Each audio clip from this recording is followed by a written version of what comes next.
veggies a natural treat. Hope for your garden blossoms, blooming soil sweet. So come join us, you will enjoy it. You'll stay informed when you are gardening with hope. So today on Hope for Your Garden, I'm here with Malia Groom from Incredible Edibles, and we're going to show you a sustainable landscape. Sustainable landscaping is what we really like to call it, because it sustains the land and sustains our clients while they're living on their land. I have a background in microbiology, so the land and the soil are really my forte. We use a lot of mushroom compost because it really mitigates all of the erosion and helps to feed the soil. So this right here is a pond that we created. It's called a water retention basin. What we did is we created harvesting water off the rooftop here, which is about 3,200 square feet. That water goes into 4 catchment tanks over here that are 5,000 gallons apiece. So they'll fill up off 6 inches of water off the roof. And then when they fill up, the overflow of those tanks goes into here. So this is, so that water's not being circulated from, you know, the city water or their tank water. It comes actually from rainwater. And so when it gets in the dry season, those tanks will still be full, so he'll be able to just trickle it down in here. The drain in the middle of the pond is actually the storm drain. So if the pond ever filled over, it would overflow into the storm drain and back to the watershed. We've put koi in here. There's 22,000 gallons of water in here, mosquito-eating fish. This will actually be a swimming pond for them to be able to utilize to swim. It takes around 60 to 120 to 40 days for the aquaflora to really clean this pond up and to really get its whole beneficial process, you know, in star condition. So we monitor it for a while to make sure that the algae bloom is mitigated and things like that. So, so we've planted over, there's 300 different varieties out here. There's probably another 100 of edibles just in this landscape alone. Yes, and so we planted a lot of insectaceries to bring in bees, to bring in butterflies, to bring in pollinators, to stay on the property so that they know they can come here to a place that hasn't been sprayed, because we don't use any type of chemicals, harsh pesticides or herbicides. We use natural organic mitigators, neem oil, orange guard, those type of things from Dr. Earth. Then we created a beach here for Sue and Gary to come and hang out in the sun when it's nice and warm during the summertime. And once the date palms get a little bit bigger, you know, they'll provide shade. When we do a design, we look at 3 to 6 years out. So in our design plans, we make sure that everything that we plant is planted, you know, in a way that in 3 to 6 years it'll be really beautiful and things will have, you know, grown together symbiotically. And so the landscape will be very beautiful. This landscape right here was planted a month ago. Okay, not even a month yet. Incredible, and growing fast. Absolutely beautiful. So I guess we'll go on and take a peek at some other goodies. When we came out to Sue and Gary's place, the backyard was just bark. And there was just a hillside, which was a huge sheet flow of water coming off the hillside. And so what we look at too is how to mitigate sheet flows of water coming down, and how they can help keep the water on their property instead of going in the storm drain and off it goes. So it helps with, so we created a swale on contour up here that we'll go back and take a look at. And doing well. There's the Babaco papaya. It didn't even freeze. Look how well it's doing. Oh my gosh. The peas, you know, the fava beans. Yeah, I see the fava beans. Yeah, they're favas. We still have the cherry trees cherrying. That's a 200-hour cherry tree, so it will fruit here. We have 3 different varieties of avocados here, 3 fig trees, a mesquite tree at the very top, so when it gets bigger he can harvest the wood off that to barbecue with and to burn with. Then we have our plum cot and an almond tree. Nice. And a, oh my gosh, what's this called? It's called oh, kumquat or loquat. Loquat. Three varieties of apples. Wow. Another fig tree. And somewhere you have jujubes. blueberries. We have jujubes. Yes, blueberries are over in the other landscape we did. We took Okay. up grass. Okay. All of this area is crop cover. It fixes nitrogen. It helps mitigate with the water, the mallow, all of this. So what you do as the crop cover gets bigger, we call it chopping and dropping. And so the owner, Sue, comes out and interacts with her garden now. And she can come and just take some scissors and chop and drop this. We don't want it to go to seed. And then she can leave the fava beans and pick those because they're great and you can dry them and use them for soup or eat them right away. Or saute Or saute them, you know. And now they actually have a tiered landscape where they actually can come up and have an interaction. This all is, we call it urbanite. This is concrete that was taken up from many different jobs of Lavelle Construction, who we get a lot of our concrete from, and Ruscon. Without rebar, we take it, we use it, and then we stain it with ferrous sulfate. And so this is the natural reaction it has with ferrous sulfate. It turns this rust color, which looks a lot more natural in the landscape. So we take another carbon footprint that would have happened going and making these blocks from happening. Right. With the hummingbird sage, you can actually, it's a great medicinal. You can actually take these and make a tea out of them if you have blood problems, iron deficiencies. This right here, hummingbird sage, you can actually pick the flowers and eat them. They're really sweet, they're delicate, and it's really good to catch them in blooming. Gonna make a new salad favorite. You bet. So we want to make sure that there are at least 25 of the most beneficial medicinals in the garden. Echinacea, golden seal, yarrow, herba buena. That's a wonderful marshmallow tea. root, chamomile. You know, the Chumash lived here for over 3,000 years. Their ethnobiology was impeccable. They knew how to live off the land, and they did it successfully. We don't really live off the land, but we can at least implement some of those things that they utilized in their natural environment in the landscapes that we do, so that people that are into medicinals can actually grow them and utilize them themselves. And they're a lot fresher too, because you get them right, you pick them right fresh off the land. So this is Acana Kira. This is the edible variety of Acana.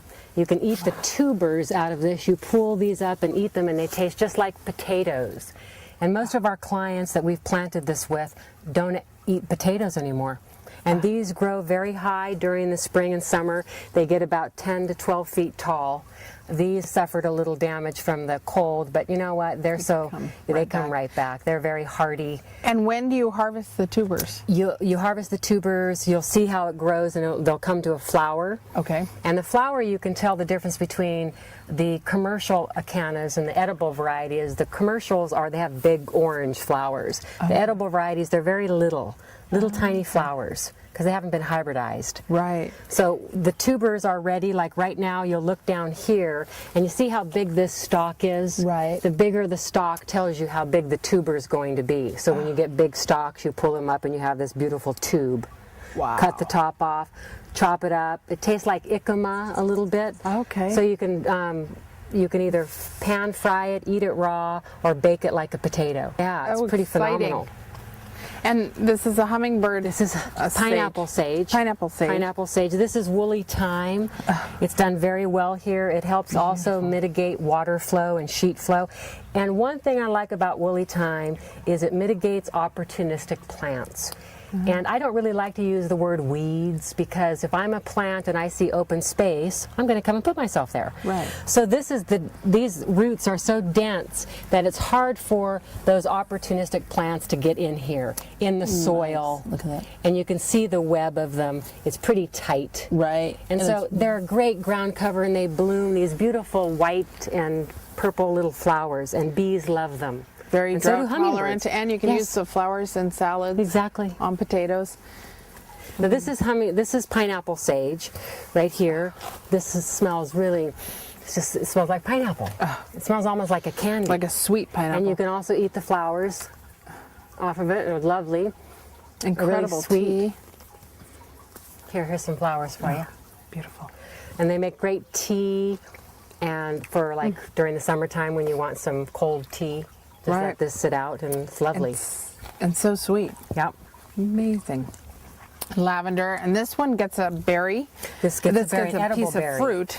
Yeah, that actually tastes kind of like vanilla pudding. Exactly. See That one was little flower incredible. trying to bloom itself. Many different ones are coming here because the weather's been warm. Right. And then we rain. trellised grapes up here that will get on this sunshade as they come up, and we'll train them to get on the sunshade because it brings bees in, and bees are very, very important to the landscape. And so planting those edible varieties of things that bees like to pollinate is very important in a garden setting. People don't realize how important it is to bring pollinators in because Right. people are scared of bees, but you don't worry about honey bees and pollinators because they're not the type that are aggressive bees, Right. you know, to coming and stinging you, or those are more meat bee varieties, you know, These that are- are very vivacious with food. And if they're pollinating, doing their jobs, they're not going to be They're stinging not bothered with you. it, exactly. One thing that's really nice about working with the concrete is it makes great little cubby holes for lizards. Oh.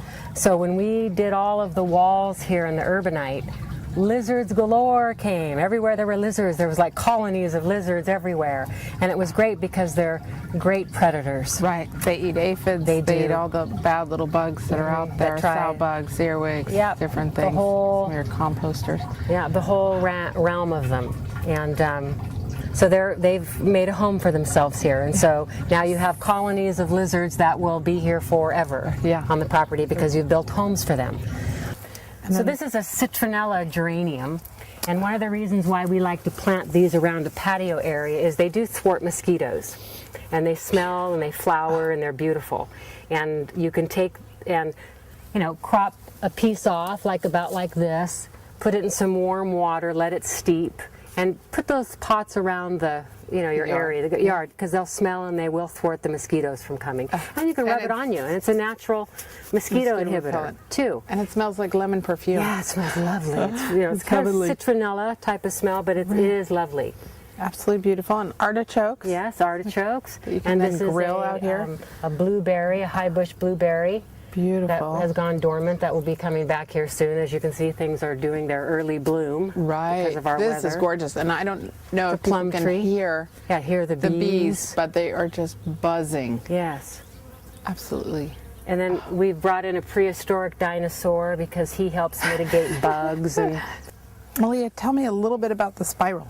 okay, one of the reasons why we like to incorporate spirals in a landscape is because you get 25 to 30%, depending on how big the spiral is, more vertical space to grow in, growing up, taking advantage of vertical space instead of just always in a square, right? Right. People look at this little plot and go, gosh, I can't plant much, but if you had a spiral, you could plant a lot more. In this spiral during the springtime and summertime of this last season, we had over 40 different varieties of edibles in here. This is winter time, we're still in February. So not very many brassicas grow Right. here. Yeah. Beets and broccoli. asparagus and broccoli and cabbage. Right, and Brussels Kale. sprouts, kale. So one of the reasons what we do is the plants that don't like a lot of water, we put at the very top of the spiral, and the plants that like more water, we bring them down to the bottom of the spiral. Everything's on drip irrigation here, which saves your water bill incredibly so. And then it comes down here, and then it creates different microclimates. What I like to see is a taller canopy in the middle that grows up like this to shade. Give this dapple shade during the heat of the day when it just really gets hot out here. So it gives the plants breathers. Right. So it's important to give the plants some dapple shade, whether it's from a mother plant, a silk tree, an Albizia juberissum, which gives dapple shade, it's nitrogen fixing. So that's why we use the spiral, because it creates many different climates. Right, which within will help these to keep from bolting. and hot Exactly, heat. exactly. And so yarrow, that's a water retaining? Yes, one of the things I wanted to talk about, these micro water retention holders, is that they have these little microfibers on them that hold water. And same with the geraniums, soft geraniums, they have fine hair fibers. So when it gets moist out at night or the fog rolls in, these hold moisture. So planting these around, like plants that like a lot of water, plant the plants that hold water, retain water around them. They feed off of those plants. So they have a job, and that's their job, to hold water for other plants. So they all work symbiotically together. And so that's what we look at when we plant, is how do these plants take care of each other? How do they work together? So that I don't have to do any work. I want to come out here and just eat. It's interesting, in the native areas around, you have your poison oak, you have your mugwort, which is actually will help keep you from getting poison oak. That's right. But they work together to feed each other and to continually grow. So everything in nature we bring into a landscape that works symbiotically together, and we create a really rapid succession rate. Rather than 50 to 100 years out, we can create it within a year. By mushroom compost too, but because this is how we plant symbiotically together, where every plant nurtures and feeds each other. That's beautiful. I love it. Take advantage of that opportunity. Because it is an opportunity, and that we can create that. And then these spirals were put here for our clients. We cut this wall out to bring this little pergola in so that they could walk up here, and the first thing that Sue can do is pick for her kitchen when she goes and eats in the morning time. Springtime, we had a lot of really great edibles, basils in here, thymes, oreganos, tomatoes. We had a huge tomato plant in here. Lots of kales, lots of lettuces, those things in the springtime to eat. So she'd come in here and get stuff for dinner time. Planting the spirals where you have to walk by them and then pick out of them. So it makes us have an interaction. So people who have compost piles, we always tend to put the spirals right by the door so that they have to walk past them to get to their, their compost pile, so they can still have an interaction with their garden area. It kind of forces them a little bit to play with nature instead of having nature deficit disorder, which a lot of people do have, especially children. They don't know where their food comes from. So Malia, this was all lawn? Lawn and flat. Lawn and flat, a couple of big trees. The Barkers wanted to take the lawn up because they never really used this area, and it was just a waste of water. They had pop-up sprinklers, which we don't ever use because we irrigate each plant so that you're only watering the plants that you want to grow in your area, which mitigates opportunistic plants from growing. And it helps these plants to grow quicker because you're watering each one individually, and you cut your water bill in half, really, basically. Incredible. So what we did is we decided to sheet mulch this, and sheet mulching is a sustainable way to get rid of your lawn. What you do is we look at gopher problems first. So we go, okay, this is a gopher problem area. How do we mitigate gophers? Well, we took chicken wire, and we chicken wired all the places where the plants grew except for this place where we have flagstones. So what we did is we took the chicken wire, laid it down, it's in there, and then we took cardboard from all our local furniture stores, took the plastics off of it, put cardboard down on top of that. Cardboard cuts the oxygen from the grass, so the grass dies. And when grass is starved, it dies. And then we took... And it turns into mulch down You bet below. it does. You bet it does. Barrier. And then the nice thing about the cardboard is that it's biodegradable, so it degrades itself over time. And then we watered it good after laying down the cardboard. Then we brought in, of course, again, mushroom compost. And we laid probably close to 20 yards in here of compost. We created a natural berms, natural swales kind of in the middle there where the strawberry tree is, and the natural clumping grasses. So you could go sit out there when that tree gets a little bigger. and enjoy this area. We have about 20 different varieties of blueberries in here, all of them different seasons. The high bush during the winter, these during the early spring. So you're always being able to eat out of the garden too, and that's another thing we do when we plant. We do things in succession. You know, your different varieties of apple, you know, early bloom, late bloom, midsummer bloom, mid-bloom. So, and I love the ugni. The ugni berries, these are great. Berry. And they taste like a little, between a raspberry and a crunchy. It's like a grape. Yeah, or cranberry, grape, persimmon, and they're banana. Little, you can just come and pick them, and so we like to plant along the pathway so people can just come and just pick as they're coming in the garden. And you've used thyme and yarrow as your ground covers. Thyme and yarrow again, woolly thyme, and then we have our sage and Russian sage. Yep, and some blueberries. You can see the little blueberries getting ready to bloom on here. Is that it looks like a coffee berry or a bay? Yeah. Oh, yum. And then agave. One nice thing about the agave is it's a beautiful plant, and you know, if people like to drink tequila, they can take one of those off. We just got some of the agave tequiliana. Oh, did you? Wow. Yeah. So 8 years. And then, and then you can make tequila. Bringing rocks into the landscape, which is purchased for birds, things like that. What I wanted to say that I failed to mention is that we built a bird box up in the area where we planted the trees, an owl box, so that owls will come at night and to bring those night predators out.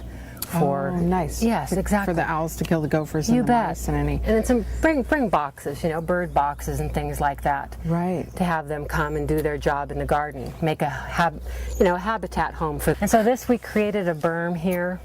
We put the strawberry tree in the middle. These clumping grasses were really little. This area is not even 2 months old yet. Incredible. One thing you'll notice is you don't see very many opportunistic plants growing in here because we have drip irrigation to only those plants we want watered. And that's another reason why pop-up sprayers invite those opportunistic plants to come, because they're getting watered too. What is this? It looks like a variegated ugni. It is. Oh my goodness. Yeah. Beautiful. Yeah, another one.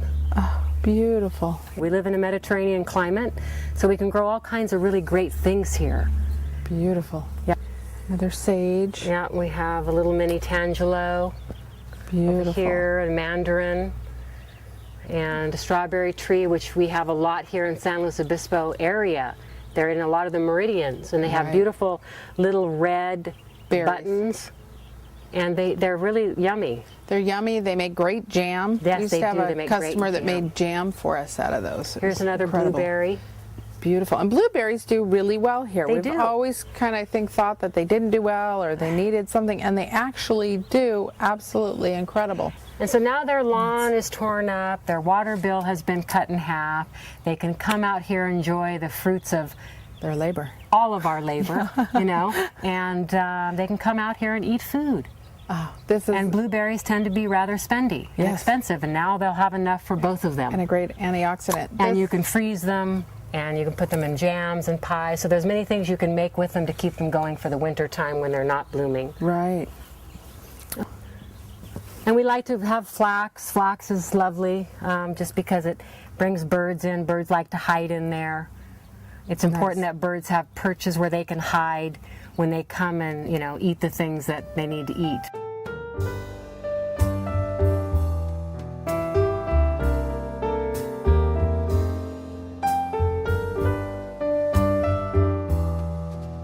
This was all grass again, and we didn't sheet mulch this because we needed to lower it to put this patio in, so it would have given us too much height. So what we did is we lifted it, we put the grass up here on top of that berm up there, laid it down so that it will hold water and it will grow up there.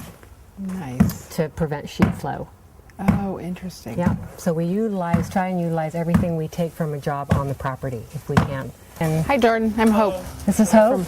Hope from your garden. Jordan. Nice to meet you. Nice to meet you. Incredible. Yeah, so we're basically using decomposed granite and cement and doing a dry pack with the burlap sacks.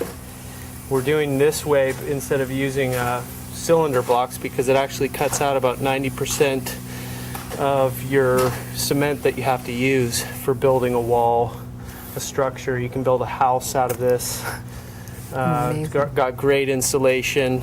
Not only that, but you can, if say they were going to come and rip this down in 30 to 50 years, you just bring a tractor in and you flatten it out. It's not like concrete where you have to take it then truck it to the recycling plant and waste even more energy on making it reusable again.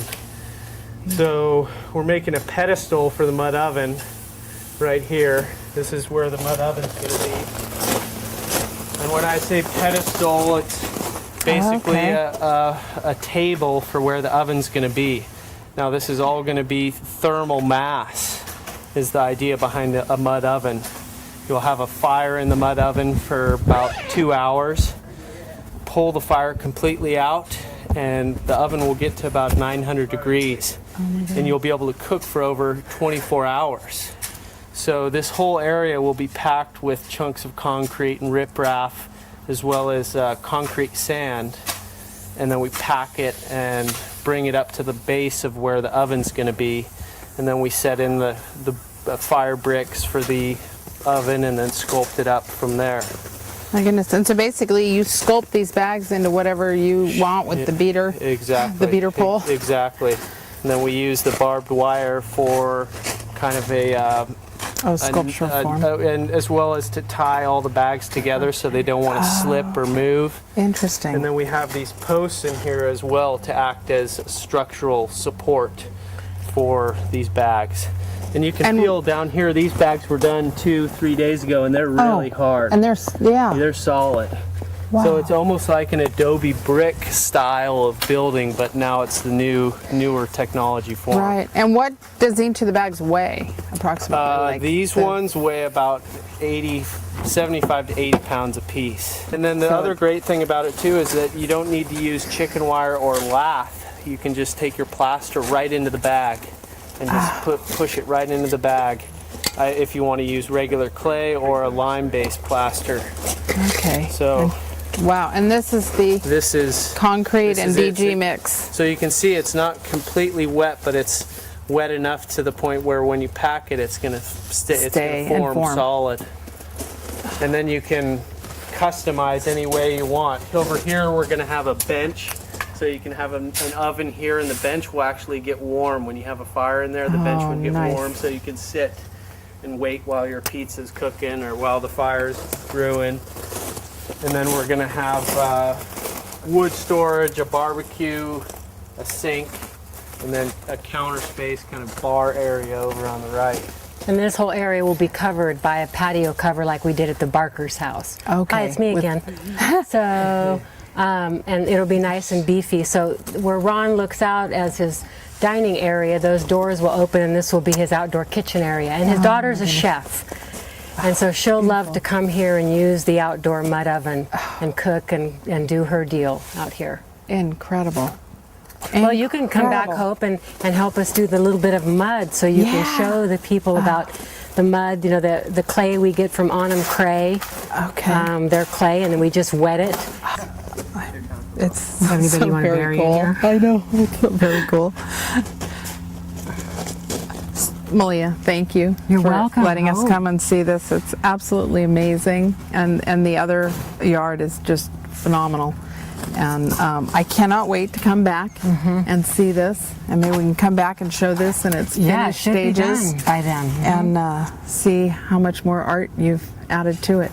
And thank you for what you do, Hope, in getting the message out of how we can all participate to create a more loving and kind world to live in, a peaceful world. So thank you too.